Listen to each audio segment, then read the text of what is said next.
നമുക്കൊരു ginger tea ഉണ്ടാക്കിയാലോ? ഉണ്ടാക്കാം. വേണ്ട സാധനങ്ങൾ: അരമുറി നാരങ്ങ, കുറച്ച് ഇഞ്ചി ചതച്ചത്, പിന്നെ തേൻ, പിന്നെ തേയില, പിന്നെ വെള്ളം. 2 ഗ്ലാസ് വെള്ളം അടുപ്പത്ത് വെച്ച് തിളപ്പിക്കുക. വെള്ളം തിളയ്ക്കുന്നതിന് മുമ്പ് നമുക്ക് ഈ ഒരു ഇഞ്ചി ഇട്ട് കൊടുക്കാം. ഞാൻ വെള്ളം തിളയ്ക്കുന്നതിന് മുമ്പ് ഇട്ട് കൊടുത്തു. എന്നിട്ട് അടച്ചു വെച്ച് നന്നായിട്ട് തിളപ്പിച്ചെടുക്കുക.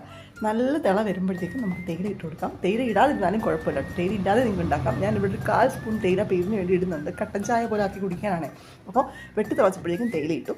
തേയില ഇട്ടതിന് ശേഷം നമുക്ക് ഒന്നുകൂടി തിളപ്പിക്കാം. ഇത് ചുമയ്ക്ക്, കഫത്തിന്, അതുപോലെ പനി വരുമ്പോൾ നമുക്ക് ജലദോഷമൊക്കെ വരികയാണെന്നുണ്ടെങ്കിൽ ഇത് കുടിച്ചാൽ നമ്മുടെ 2 നേരമൊക്കെ കുടിച്ചാൽ നമ്മുടെ പനിയൊക്കെ മാറും എന്നാണ് പറയപ്പെടുന്നത്. ഞങ്ങൾക്ക് പനി വന്ന സമയത്ത് കുടിച്ചായിരുന്നു കേട്ടോ. അങ്ങനെ തേയിലയിട്ട് നന്നായിട്ട് തിളച്ച് കഴിയുമ്പോഴത്തേക്കും നമുക്ക് അരിച്ചെടുക്കാം. അപ്പോൾ നിങ്ങളിതൊന്ന് ട്രൈ ചെയ്ത് നോക്കണേ. ഇഞ്ചി വളരെ ഇമ്മ്യൂണിറ്റി നൽകുന്നൊരു സംഭവമാണ്. അത് അരിച്ചെടുത്തതിന് ശേഷം 2 സ്പൂൺ നാരങ്ങ നീര് ചേർത്ത് കൊടുത്തിട്ടുണ്ട്. 2 സ്പൂൺ മതി. 1 സ്പൂൺ ആയാലും കുഴപ്പമില്ല കേട്ടോ. പിന്നെ 1 സ്പൂൺ തേനും കൂടി ചേർത്ത് കൊടുത്തിട്ടുണ്ട്. അങ്ങനെ അത് തീ അണച്ചതിന് ശേഷമാണ് ഇതൊക്കെ ചെയ്തത്. അതിനുശേഷം നമുക്ക് ഗ്ലാസ്സിലേക്ക് ഒഴിച്ച് കുടിക്കാം. ഒരു ലിറ്റർ ഗ്രീൻ ടീ കുടിക്കുന്ന ഫീലാണ്. നല്ലതാണ്.